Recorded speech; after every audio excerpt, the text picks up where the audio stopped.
Hey everybody, what's happening? Neil back once again with another film review for you, and today I'm going to be taking a look at Evil Dead Rise, directed by Lee Cronin, also written by Lee Cronin. Spoilers, I will be spoiling the hell out of this movie, so you've been warned.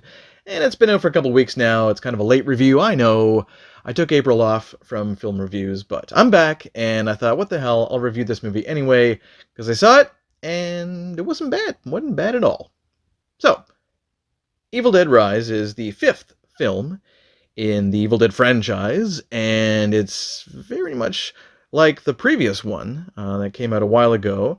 Very dark and serious, very little comedy. Certainly no slapstick comedy, in terms of Evil Dead 2 or Army of Darkness type of, great Three Stooges physical comedy that Bruce Campbell was doing and everything. Just wonderful stuff. But we don't get that here. We get different kinds of horror. Here, it's more horror than horror comedy. But it is chock full of oh my god, I can't look moments, because there's look away moments in this movie where you're like, no, I can't, I don't want to see something go through someone's eye or something like that. So if you can't stand that stuff, this movie is not for you. But if you love that stuff, it's got oodles of it, lots of blood everywhere, but like I said, not many laughs.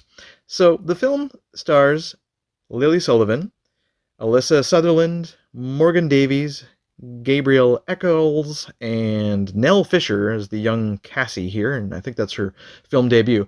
I'll try and abbreviate it here quite a bit here, but it starts off actually with a very clever shot.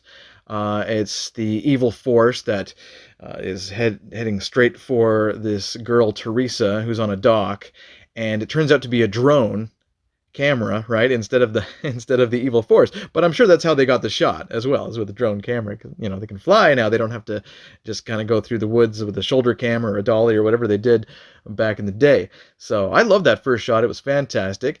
So there's another character here named Caleb, and he's the guy behind the drone, and he's laughing, he's bothering Teresa. Then Teresa goes to visit Jessica, who's not feeling well. Yeah, sure. I mean, we know what's coming. Jessica is possessed, and she goes nuts and attacks Teresa. She decapitates Caleb, and I presume kills Teresa as well. But it's a nice little scene. It's a nice way to open the film and get to that title. So I was very impressed with the way they opened this film. And then it goes one day earlier. So we're going back about 24 hours previous to that. And the film focuses on this character, Beth, who's this guitar tech, and she winds up going to visit her sister and her three children. And then one of the kids discovers the Book of the Dead, the Necronomicon, and all hell naturally breaks loose. Stupid humans always reading from the book and listening to the records and things, and yep, it triggers the evil once again. So the possessing starts with Ellie, the mother.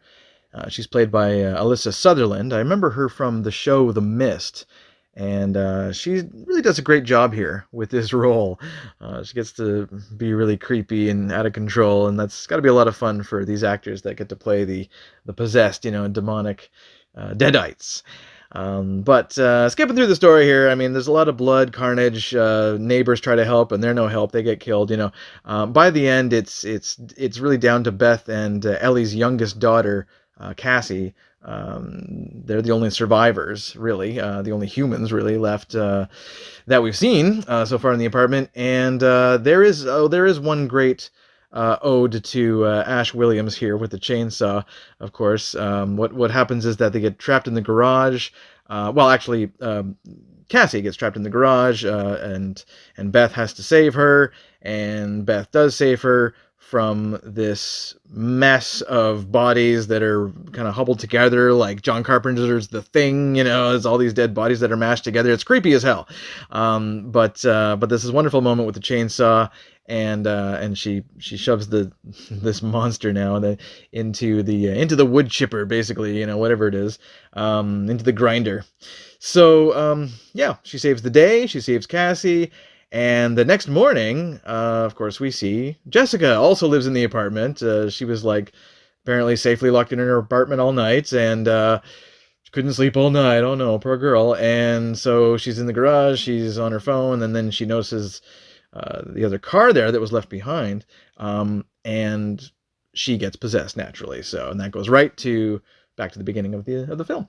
So, yeah, not bad at all. I mean, in terms of the way they made the movie, I thought it was really cool. Great blood work here. Fantastic use of blood, as there always is in Evil Dead movies, so it's very traditional, of course. Great sound effects. I think the glass eating by the older daughter, Bridget, I think that was really cringy. That made me shiver. I was like, ugh. And also the cheese grater, too. Oh, boy. And yeah, that's creepy stuff, kids. So, I mean, yeah, there is one thing that I'm sure many fans wish that happened in this movie, and that there was a Bruce Campbell cameo.